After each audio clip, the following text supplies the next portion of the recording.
ಭೂ ಕುಸಿತ ಸಾವಿನ ರಣಕೇಕೆ ಹಾಕ್ತಾ ಇದೆ. ಈ ಭೂ ಕುಸಿತದಲ್ಲಿ 29 ಜನ ಮಕ್ಕಳು ಸೇರಿದಂತೆ ಈಗ ಇರುವಂತಹ ಮಾಹಿತಿ ಪ್ರಕಾರ 316 ಜನ ಬಲಿಯಾಗಿದ್ದಾರೆ. ಸದ್ಯಕ್ಕಿರುವ ಮಾಹಿತಿ 29 ಮಕ್ಕಳು ಸೇರಿ 316 ಜನ ಮೃತಪಟ್ಟಿದ್ದಾರೆ. ಭೂ ಕುಸಿತದಲ್ಲಿ ಸಾವಿನ ರಣಕೇಕೆ ಕೇರಳದ ವಯನಾಡಲ್ಲಿ 70 ಮಹಿಳೆಯರು ಸೇರಿದಂತೆ 316 ಜನ ದುರ್ಮರಣ ಹೊಂದಿದ್ದಾರೆ. ಕಲ್ಲು ಮರಗಳಿಗೆ ಸಿಕ್ಕಿ ಮೃತದೇಹಗಳು ಛಿದ್ರವಾಗಿದ್ದಾವೆ. ಆ ಮೃತದೇಹಗಳನ್ನ ಗುರುತು ಹಿಡಿಯೋದಕ್ಕಾಗ್ತಾ ಇಲ್ಲ ಅವರವರ ಸಂಬಂಧಿಕರಿಗೆ. ಭೂಕುಸಿತಕ್ಕೆ ಮನೆ ಸೇರಿ 348 ಕಟ್ಟಡಗಳು ಕುಸಿತಗೊಂಡಿದ್ದಾವೆ.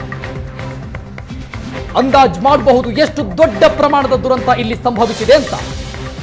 29 ಮಕ್ಕಳು ಸೇರಿ 70 ಮಹಿಳೆಯರು ಸೇರಿದಂತೆ 316ಕ್ಕೆ ಈಗ ಬಂದು ನಿಂತಿದೆ ದುರ್ಮರಣ ಹೊಂದಿದಂತವರ ಸಂಖ್ಯೆ.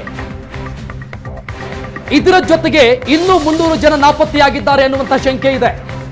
ನೆನಪಿರಲಿ, ಇನ್ನೂ ಕೂಡ ಮೃತಪಟ್ಟವಂತವರ ನಾಪತ್ತೆಯಾದವರ ಕಾರ್ಯಾಚರಣೆ ನಡೀತಾ ಇದೆ. ಒಂದಿಷ್ಟು ಬಾಡಿಗಳು ಸಿಕ್ಕಿಲ್ಲ, ಅವರ ಹುಡುಕಾಟ ನಡೀತಾ ಇದೆ. ಇದು ಸದ್ಯದ ಪರಿಸ್ಥಿತಿ. ಆ ಚಿತ್ರಣವನ್ನ ನಿಮ್ಮ ಮುಂದಿಡ್ತಾ ಇದ್ದೀವಿ. ಚೂರಲ್ ಮಲೈ ಸರ್ವನಾಶ ಆಗಿರುವಂತಹ ದೃಶ್ಯಾವಳಿಗಳಿದು. ಊರಿಗೆ ಊರೇ ನಾಶ ಆಗಿದೆ. 316 ಜನ ಬಲಿ ಹೊಂದಿದ್ದಾರೆ. ಈಗಾಗಲೇ ನಿರಂತರವಾದಂತಹ ಕಾರ್ಯಾಚರಣೆ ನಡೀತಾ ಇದೆ. ಇಲ್ಲಿವರೆಗೂ ಸಿಕ್ಕಿರುವಂತದ್ದು 316 ಮೃತದೇಹ ದುರ್ಮರಣ ಹೊಂದಿದ್ದಾರೆ ಅನ್ನುವಂತಹ ಮಾಹಿತಿ. ಈ ಸಂಖ್ಯೆ ಇನ್ನಷ್ಟು ಹೆಚ್ಚಾದ್ರೂ ಕೂಡ ಯಾವುದೇ ಆಶ್ಚರ್ಯ ಇಲ್ಲ. ಸದ್ಯದ ಅಲ್ಲಿನ ಪರಿಸ್ಥಿತಿ ಯಾವ ರೀತಿಯಾಗಿದೆ ಅನ್ನುವಂತಹ ಚಿತ್ರಣವನ್ನು ನಿಮ್ಮ ಮುಂದಿಡ್ತಾ ಇದ್ದೀವಿ. ಹಚ್ಚ ಹಸಿರಿಂದ ಕಂಗೊಳಿಸ್ತಾ ಇದ್ದಂತ ಈ ಭೂಮಿ ನೈಸರ್ಗಿಕ ಸೌಂದರ್ಯವನ್ನ ತನ್ನ ಮೈ ಮೇಲೆ ಹಾಕೊಂಡಿತ್ತು. ಲಕ್ಷಾಂತರ ಸಂಖ್ಯೆಯಲ್ಲಿ ಪ್ರವಾಸಿಗರು ಬರ್ತಾ ಇದ್ರು ಈ ಸ್ಥಳಗಳಿಗೆ.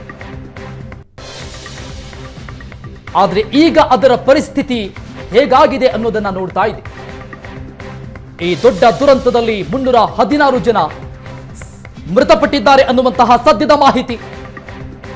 ಈಗ ಹೇಳ್ತಾ ಇರುವಂತಹ ಸಂಖ್ಯೆ ಏನಿದೆ, ಮೃತಪಟ್ಟವಂತವರ ಸಂಖ್ಯೆ ಇನ್ನ 5 ನಿಮಿಷಕ್ಕೆ ಮತ್ತಷ್ಟು ಹೆಚ್ಚಾಗುತ್ತೆ. ಈ ರೀತಿ ಆಗ್ತಾನೆ ಬಂದಿದೆ ಪ್ರತಿನಿತ್ಯವೂ ಕೂಡ.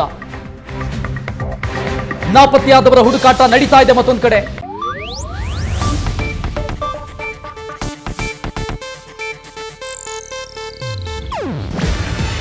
ಇದು ಏಷ್ಯಾನೆಟ್ ನ್ಯೂಸ್ ನೆಟ್ವರ್ಕ್ ಪ್ರಸ್ತುತಿ. ನೀವು ನೋಡ್ತಿದ್ದೀರಾ ಏಷ್ಯಾನೆಟ್ ಸುವರ್ಣ ನ್ಯೂಸ್.